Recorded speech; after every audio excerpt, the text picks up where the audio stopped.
بسم اللہ الرحمن الرحیم۔ السلام علیکم ورحمۃ اللہ وبرکاتہ۔ امید کرتا ہوں تمام بہن بھائی خیریت سے ہوں گے۔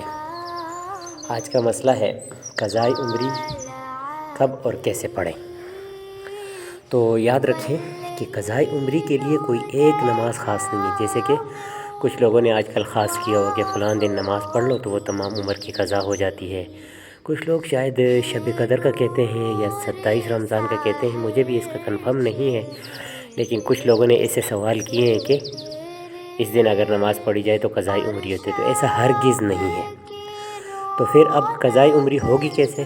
تو اس کے لیے یہ ہے کہ آپ سب سے پہلے حساب کریں کہ میرے کون سے وقت سے مجھ سے قضا ہوئی۔ مثال کے طور پہ کہ جب سے میں بالغ ہوا ہوں تو آج 20 سال ہو گئے ہیں، تو 20 سال میں اگر میں نے مثال کے طور پہ فلاں سن میں بالغ ہوا ہوں تو میں نے اتنی نماز اندازہ ہی لگایا جا سکتا ہے، اس وقت کنفرم نہیں ہو سکتا۔ تو آپ اپنی طرف سے کوشش کریں۔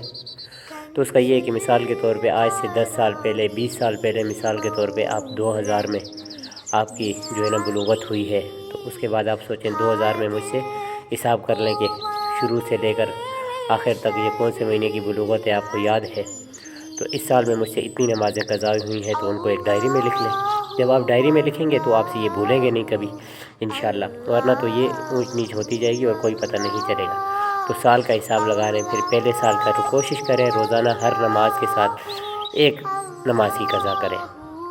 تو انشاءاللہ العزیز انشاءاللہ وقت گزرتے گزرتے یہ آپ کا نماز انشاءاللہ یہ قضا عمر کی قضا ہو جائیں گی۔ اور اس کے ساتھ ساتھ ایک بات ذہن میں رکھیں، وطر، اب بات ہے وطر کی، تو وطر جو ہے یہ واجب ہے۔ تو امام ابو حنیفہ رحمہ اللہ کے نزدیک واجب کی قضا بھی ہے۔ تو جس طرح باقی نمازوں کی قضا کریں گے تو وطر کی بھی قضا ہوگی، اور اس کے ساتھ سنتوں کی قضا نہیں ہوگی۔ صرف آپ نے جو قضائی کرنی ہے وہ فرضوں کی قضا کرنی ہے، اور اس کے ساتھ جو ہے آپ نے وطروں کی قضا کرنی ہے۔ تو یہ اس کے لیے ترتیب میں نے آپ کو بتا دی کہ آپ جو ہے ہر نماز کے ساتھ اپنی زندگی کا حساب لگا لیں کہ آج تک 20 سال مثال کے طور پر ہو چکے ہیں، تو 20 سال میں میں نے اتنی پڑھی ہوں گی یا اتنی مجھ سے قضا ہوئی ہوں گی، اندازہ لگا لیں۔ تو پھر اس کو روزانہ ہر نماز کے ساتھ ایک نماز کی ادائیگی کریں۔ جو سب سے پہلے میں نے کہا تو ایسا کوئی طریقہ نہیں ہے کہ جس سے یہ کہ ایک نماز سے تمام عمروں کی قضا ہو جائے، ایسا کبھی بھی نہیں ہے۔ اللہ تعالی ہم سب کو عمل کرنے کی توفیق عطا فرمائے۔ السلام علیکم ورحمۃ اللہ وبرکاتہ۔